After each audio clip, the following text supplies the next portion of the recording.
Greetings from Dublin.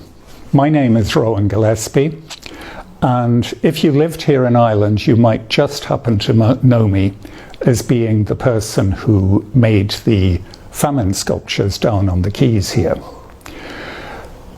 In Staten Island, I very much doubt that any of you have ever heard of me. However, Staten Island has had a huge effect on my work ever since I heard about and found out about the 650 skeletal remains which were discovered under a municipal parking lot there on the island.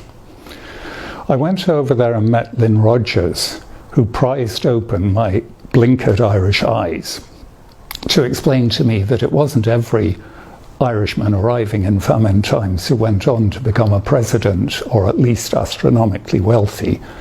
No, the average life expectancy for an Irish immigrant was just 5 years after arrival. The truth is that they died like flies.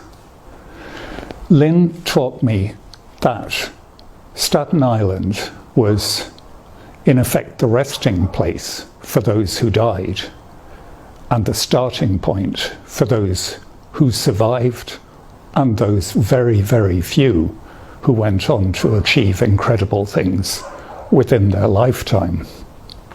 I was so moved by the whole thing in Staten Island that I made bronze tables where I engraved the names of every single person who was buried under that parking lot.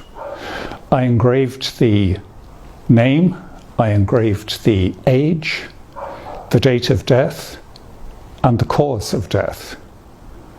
Cholera, typhus, dysentery, pneumonia, smallpox. Yet they had no vaccine then. There were no antibiotics. There was no lockdown to protect the citizens of Staten Island from the diseased people wandering the streets. Imagine today if there were shiploads of sufferers of COVID arriving. Sufferers of COVID who had all the new variants, all the variations, the mutations of the disease, and they were all heading for Staten Island. Imagine if the death toll from COVID in the US was not 500,000 people, but 50 million people. That would be a comparison to what was going on in Ireland at the time. Yeah, you'd be scared. You'd be scared. Now, at the time, you took us in.